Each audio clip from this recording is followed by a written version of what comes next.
Hello everyone, welcome back to my channel AG Chem. So in previous lecture I have told you how to calculate the order of a reaction by different methods. Okay, so today I will tell you about pseudo first order reactions. देखो pseudo मतलब क्या होता है? pseudo मतलब होता है false, मतलब ऐसा रिएक्शन जो हमारा genuinely not first order reaction है, बट कुछ हम कंडीशंस इस तरीके से चेंज करते हैं तो वो रिएक्शन हमारा फर्स्ट ऑर्डर हो जाता है, बट एक्चुअल में वो फर्स्ट ऑर्डर नहीं है। इसीलिए हम लोग बोल रहे हैं स्यूडो फर्स्ट ऑर्डर रिएक्शंस।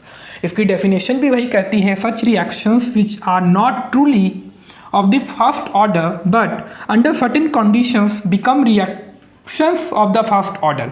तो यहाँ पे देखो क्या होता है, एक एग्जांपल के थ्रू समझाता हूँ, ज़्यादा क्लियर होगा।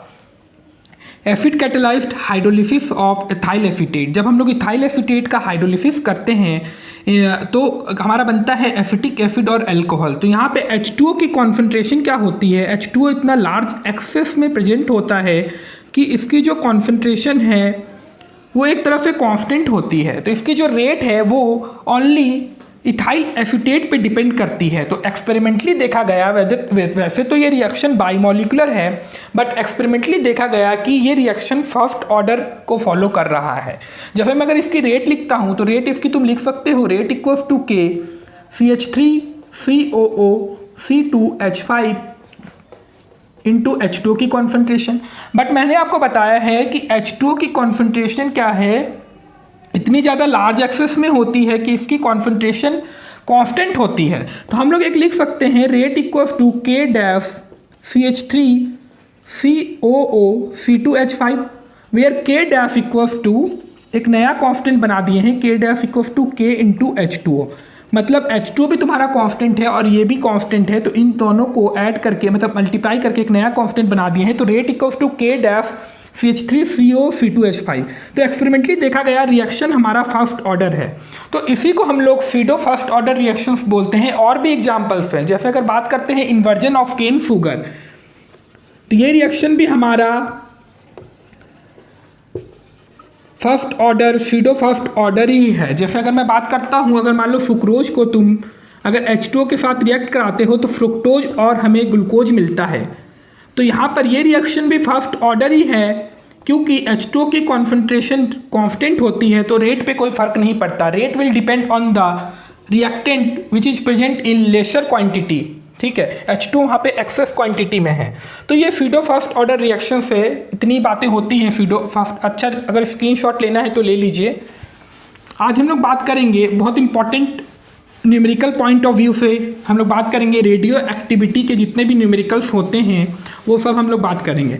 तो मैंने आपको बता रखा है पहले भी कि रेडियो एक्टिविटी की जितने भी फिनोमेना होती है सब फर्स्ट ऑर्डर काइनेटिक्स फॉलो करती है। तो रेडियो एक्टिव के जितने भी न्यूमेरिकल्स होंगे वहाँ पे सब में फर्स्ट ऑर्डर का ही फॉर्मूला लगेगा। जैसे बात करते हैं रेडियो एक्टिविटी की, तो पहले भी आप लोग इसका नाम सुने होंगे।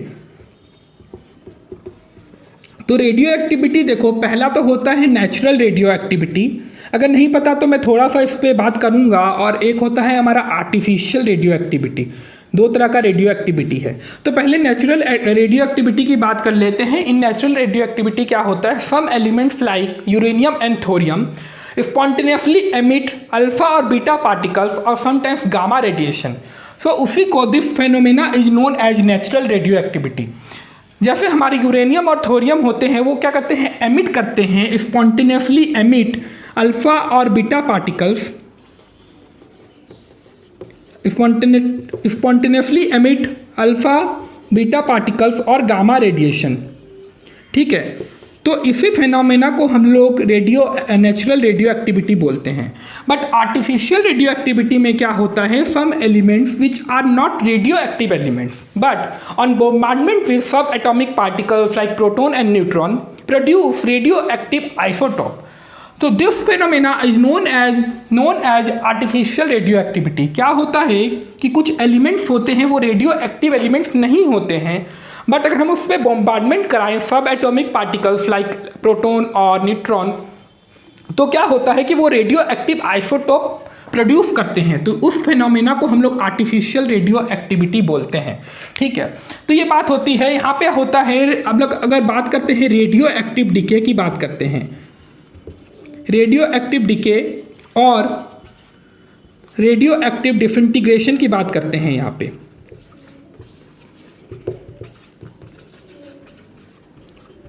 तो इसको हम लोग डिनोट करते हैं, इसका अगर डेफिनेशन बात करें तो यही होता है कि emission of particles by radioactive elements is known as radioactive decay. ठीक है, तो इमिशन ऑफ लिख लीजिए, अगर लिखना है तो इमिशन ऑफ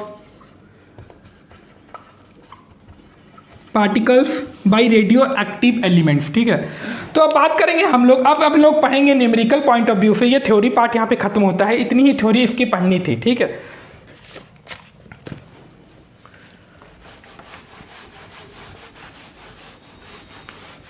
तो देखो रेडियो एक्टिव डिके को हम लोग डिनोट कैसे करते हैं, रेडियो एक्टिव डिके को हम लोग डिनोट कैसे करते हैं, minus D N by D T directly proportional to N. N यहाँ पे क्या है, ये क्या है, रेडियो एक्टिव डिके है, radioactive decay directly proportional to N. N यहाँ पे क्या है, कितना अमाउंट हमारा बचा है at particular time, radioactive isotope का, रेडियो एक्टिव एलिमेंट का कितना अमाउंट बचा है वो हमारा डिनोट करता है एन। इसीलिए मैं बता रहा हूँ इसकी जो डिके कांस्टेंट है वो डिपेंड करता है कितना अमाउंट बचा है वहाँ पे। इसीलिए ये ऑल जितने भी रेडियो एक्टिव फेनोमेना है फर्स्ट ऑर्डर काइनेटिक्स फॉलो करते हैं। तो फर्स्ट ऑर्डर का फॉर्मूला ही ये सब में लगता है। फर्स्ट ऑर्डर की रेट कांस्टेंट की बात करें तो ये फॉर्मूला हमें पता है 2.303 by T, 2.303 T log A by A minus x, ये फॉर्मूला हमें पता है। ठीक है, तो अगर हम लोग बात करते हैं, चलिए पहले इसका प्रोपोर्शनलिटी कांस्टेंट यहाँ पे हटाते हैं, तो एक प्रोपोर्शनलिटी कांस्टेंट का साइन आता है जिसको के से डिनोट करते हैं। अब minus D N by D T is also known as activity of element. अगर कोई रेडियो एक्टिव एलिमेंट की एक्टिविटी पूछी जाए तो minus D N by D T ही होता है, के इंटू एन कर दीजिएगा तो रेडियो एक्टिव एलिमेंट की एक्टिविटी निकल के आती है। अब हम लोग बात करते हैं फॉर्मूले पे पुट करते हैं, तो फॉर्मूले पे पुट कीजिए 2.303 log N by N naught. ठीक है, एन क्या है, इनिशियल क्वांटिटी है आइसोटोप की, कितना हमारा है at time T equals to 0 पे। जब रिएक्शन कंप्लीट हो रहा है तो एक्स अमाउंट समझ लो डिके हो गया है, डिसइंटीग्रेशन हो गया है एक्स अमाउंट की, तो बचा हुआ यहाँ पे कितना होगा, एन नॉट बाई एन होगा। एन नॉट यहाँ पे क्या है, इनिशियल क्वांटिटी है, कितनी है टाइम टी इक्वल्स टू 0 पे, बाई एन, एन यहाँ पे है कि कितना अमाउंट तुम्हारा बचा है एट टाइम टी। ठीक है, तो ये फॉर्मूला हम लोग लगाएंगे, एक न्यूमेरिकल करेंगे, उससे ज़्यादा क्लियर होगा, एक न्यूमेरिकल के थ्रू समझाऊंगा आप लोगों को। अब हम लोग, मैंने आपको बताया था कि हम लोग इसमें एवरेज लाइफ की बात करते हैं, क्योंकि the life time of radioactive isotope is infinity. Life time जो होती है रेडियो एक्टिव आइसोटोप की वो इन्फिनिटी होती है। Life time of radioactive isotope is infinity. तो हम लोग क्या बात करते हैं, एवरेज लाइफ की वहाँ पे बात करते हैं, और एवरेज लाइफ को डिनोट करते हैं टॉ से, मैंने बताया है टॉ इक्वल्स टू 1/k होता है, ये टॉ एवरेज लाइफ पे डिनोट करते हैं। अगर मैं इसमें एक रिलेशन बोलता हूँ एवरेज लाइफ और हाफ लाइफ का, तो आप लोग रिलेशन खुद निकाल सकते हैं। के की वैल्यू क्या होती है 0.693 बाई टी हाफ, तो टी हाफ ऊपर चला जाएगा। अब तुम इसको सॉल्व जब करोगे तो tau equals to 1.44 into T half होता है। तो एवरेज लाइफ और हाफ लाइफ का ये रिलेशन होता है, कई बार अरेंज करने आता है आप लोगों को, फर्स्ट ऑर्डर काइनेटिक्स के लिए आता है, मैं बता रहा हूँ। देखो न्यूमेरिकल भी साथ साथ बताते जाऊँगा, ज़्यादा क्लियर होगा। T average, T half life और टी 75% कंप्लीशन पे आपको अरेंज करने आता है कि कौन सी ज़्यादा क्वांटिटी होगी, मतलब कौन ग्रेटर होगा, किससे बड़ा होगा, ये तीन रहता है, उसको अरेंज करना होता है ऑन इंक्रीजिंग ऑर्डर या फिर ऑन डिक्रीजिंग ऑर्डर। ठीक है, तो एवरेज लाइफ और हाफ लाइफ का ये रिलेशन होता है। तो इतनी बात होती है रेडियो एक्टिविटी की, जितने भी न्यूमेरिकल्स बनेंगे सब इसी फॉर्मूले से बनेंगे। तो इसका वो फॉर्मूला भी आप लोग फर्स्ट ऑर्डर में देखे हो, r equals to R naught E की पावर माइनस के टी, तो यहाँ पे क्या हो जाएगा n equals to N naught E की पावर माइनस के टी। मतलब जितने भी फर्स्ट ऑर्डर के तुम्हारे हैं फॉर्मूले वो सब यहाँ पे रेडियो एक्टिव में लगेंगे। तो जैसे तुम्हें n से वहाँ पे r लिख के हम लोग चल रहे थे, सबको यहाँ पे n से रिप्लेस कर देंगे।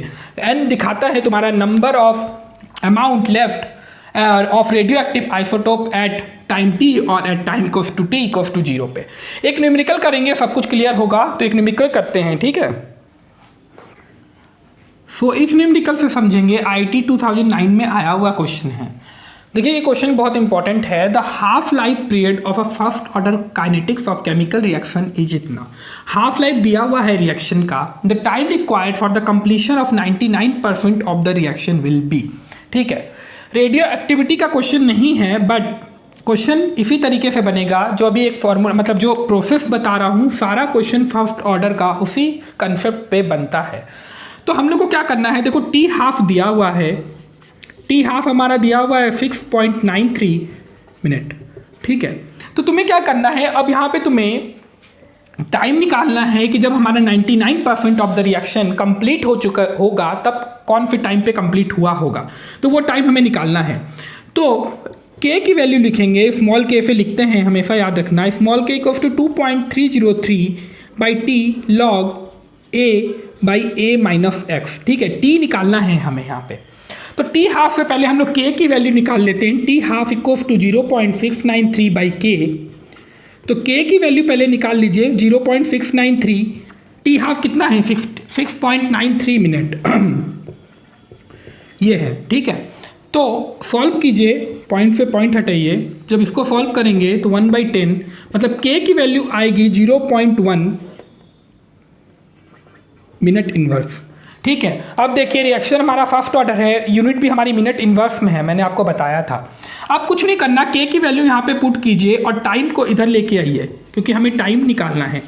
k की वैल्यू पे 0.1 पुट कीजिए। ठीक है, और log a by a minus x, ये हमें कैसा पता चलेगा। ठीक है, तो आप सपोज कीजिए कि इनिशियल क्वांटिटी में हमारा 100% रिएक्शन में 100% पार्टिकल है या कॉन्सेंट्रेशन है, 100% है। ठीक है, तो हम लोग क्या करें, 99% कंप्लीट हो चुका है, मतलब 100 माइनस 99 कर देंगे। ठीक है, 100 का 99%, तो 100 माइनस 99 ही होगा ना, मतलब 1% रिएक्शन बचा होगा यहाँ पे। तो 100 जब तुम a को ले लिए हो, तो a माइनस एक्स यहाँ पे क्या है, 99% है। कितना हमारा रिएक्शन हो चुका है, कंप्लीट हो चुका है। इसको सॉल्व कीजिए, t निकल के आएगा 2.303 बाई 0.1 लॉग 100। इसका तो 100 माइनस 99 1 हो जाएगा। अब लॉग 100 कितना होता है, लॉग 100 होता है 2। कैसे सॉल्व करते हैं, लॉग 10 की पावर 2 लिख लीजिए। 2 को जब इधर लेके आइएगा, 2 लॉग 10, लॉग 10 हमारा 1 होता है, इनटू में 2 है तो 2 आंसर निकल के आएगा, मतलब लॉग 100 2 हो जाएगा। तो t equal to 2.303 into 2 by 0.1। इसको जब आप लोग सॉल्व कीजिएगा तो 46.06 मिनट निकल के आएगा। ठीक है, तो आप ऑप्शन में देखिएगा, यूनिट को देखिएगा। अगर मान लो सेकंड में दिया हुआ है सब यहाँ पे, तो मिनट को सेकंड में कन्वर्ट कीजिएगा। अगर यहाँ पे क्वेश्चन टी हाफ सेकंड में दिया हुआ रहता और मिनट में पूछता, तो आपको सेकंड जो टाइम निकल के आएगा उसको मिनट में कन्वर्ट कीजिएगा। तो कन्वर्जन बहुत ज़रूरी है यूनिट का। तो आज का लेक्चर यहीं पे मैं ख़त्म करूँगा। अगले लेक्चर में आपको मैं एक्टिवेशन एनर्जी वगैरह बताऊँगा। अच्छा, एक बात बता देता हूँ, मैं बेस बता देता हूँ कि कहाँ से हम लोग स्टार्ट करेंगे। तो जितना भी हमारा रेडियो एक्टिव, जो भी हमारा सब्सटेंस का जो भी रिएक्शन हो रहा था, रेडियो एक्टिव रिएक्शन हो रहे थे, वो रेट ऑफ, मान लो हम लोग माइनस dN/dt की बात कर रहे थे ना, माइनस dN/dt। तो ये क्या है, decay constant, rate of radioactive decay है ये। तो ये जो रेडियो एक्टिव डिके होता है, ये हमारा इंडिपेंडेंट होता है टेम्परेचर और प्रेशर से। मतलब एक्सटर्नल फैक्टर यहाँ पे वर्क नहीं करते, एक्सटर्नल फैक्टर का कोई भी रोल नहीं होता इस पर, चाहे टेम्परेचर घटे बढ़े, तो इससे कुछ मतलब नहीं है। माइनस dN/dt को उससे कोई मतलब नहीं है, बट हमारा rate of chemical reaction temperature पे डिपेंड करता है। तो टेम्परेचर पे कैसे डिपेंड करता है, प्रेशर पे कैसे डिपेंड करता है, तो हम लोग वो पढ़ेंगे। टेम्परेचर का आरएनएस इक्वेशन फैक्टर हम लोग देखेंगे।